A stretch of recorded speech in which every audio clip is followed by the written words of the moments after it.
Hello there, very good afternoon and welcome to Lunchtime News on TV1. We are coming to you live and direct from the Newsfirst Christmas Zone located here at the Echelon Square in Colombo. Just before we start off, let's look at your headlines this afternoon.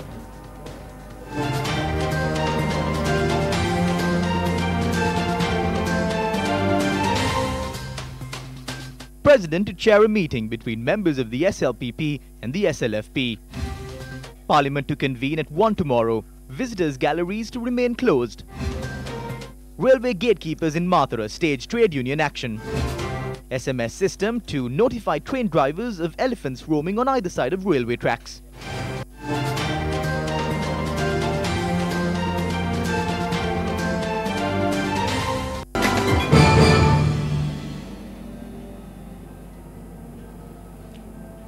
In your lead story this afternoon, parliamentary sittings will be chaired by Speaker Karu Jayasuriya tomorrow. Parliamentary sessions will begin at 1 p.m. Parliamentary Sergeant at Arms Narendra Fernando said that the public gallery and the special invitees gallery will remain closed tomorrow as well. He added that special security measures will be implemented in areas surrounding the parliamentary complex. Narendra Fernando further said that a proposal affirming confidence in Ranil Wickremesinghe is due to be submitted in Parliament according to the agenda.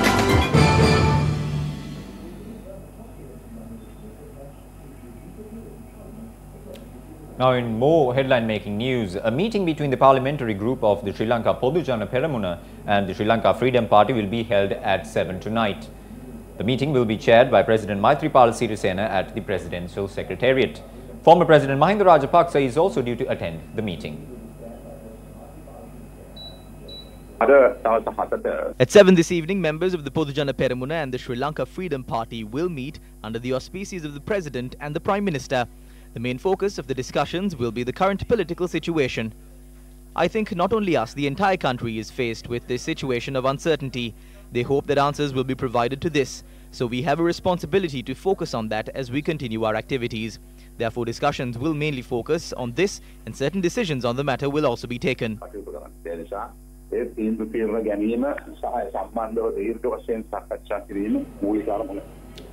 Now, the Sri Lanka Railway Department convened a media briefing yesterday. The general public were educated on measures that can be taken to prevent accidents between trains and elephants. We have cleaned either side of the railway tracks for a distance of 10 kilometers already. We have made bridges with a height and a width so that elephants can use them. We have made plans with the RD already. As of today, 13 elephants have died after being hit by trains. To be honest, the rate is higher than the previous years. We are paying great attention to it. We are taking action to reduce the number of accidents. We are analyzing all the areas that elephants roam. We presented a report with about 21 reasons on the causes of accidents between elephants and trains. This included 30 solutions as well.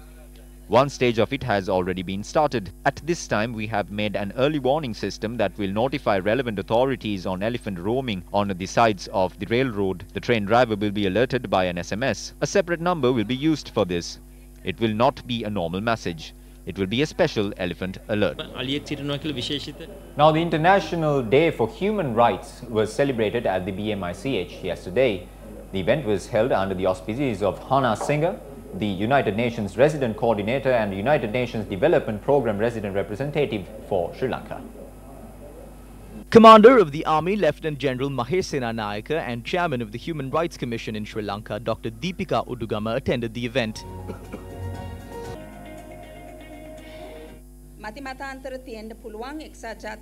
When we look at the past, there is a precedent to prove that the protection of human rights through the establishment of the rule of law will reduce the tendency of a man to use brutal force. Today, a topic in public discourse is the question on why do we only speak about our rights?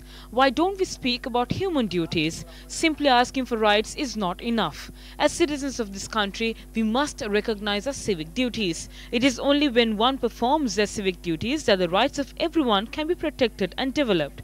This is a great strength to mankind.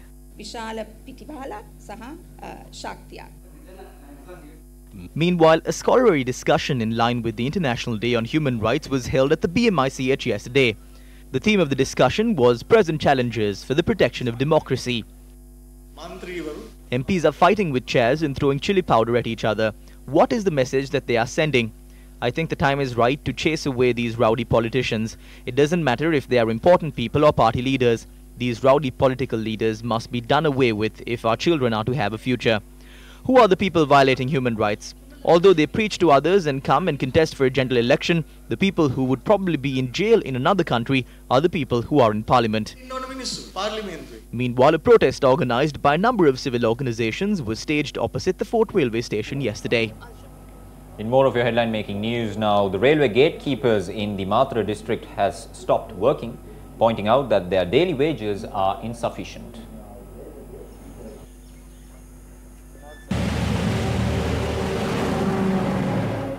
According to the residents of Veligama Mathura, all the railway crossings are insecure due to this action taken by railway gatekeepers. But the gatekeepers point out that their daily wage of 250 rupees is insufficient, and they have informed authorities about this issue on numerous occasions. There is no fixed amount to be paid for these people. If they can fix a payment for them, this problem will be solved. The problem is that they have no fixed pay. There are only 2 people at work in a place where there should be about 3 people. Our daily payment is only 250 rupees, and that is not enough. We can't even afford our morning meal with that. That is our life. Once these gates were removed, I quit my previous job to come and work here temporarily. The area residents say that their lives are also put at risk due to this situation. It is very dangerous here. Few accidents have also occurred here. There was a gatekeeper. Now they have stopped working. Now, a fisherman who set to sea from the Madihar fishing pier in Mathura has gone missing. According to the relatives of the missing person, he had set to sea from the pier along with 2 more fishermen last morning.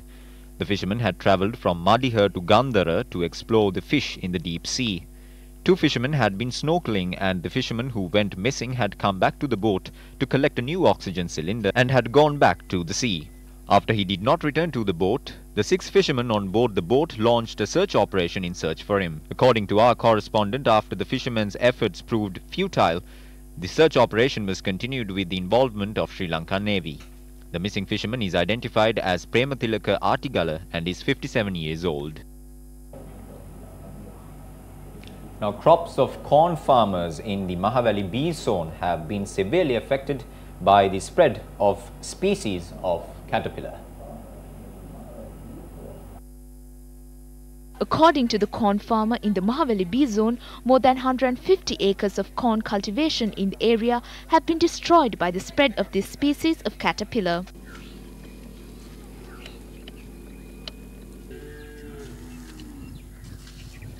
Residential Project Manager Mahavali B Zone Tushara Dantanarayan said that the farmers in the area have been advised on how to control the spread of this species of caterpillar. The leave of all officers attached to the Mahavali B Zone have been cancelled, and they have been deployed to the farmlands to advise the farmers on this issue.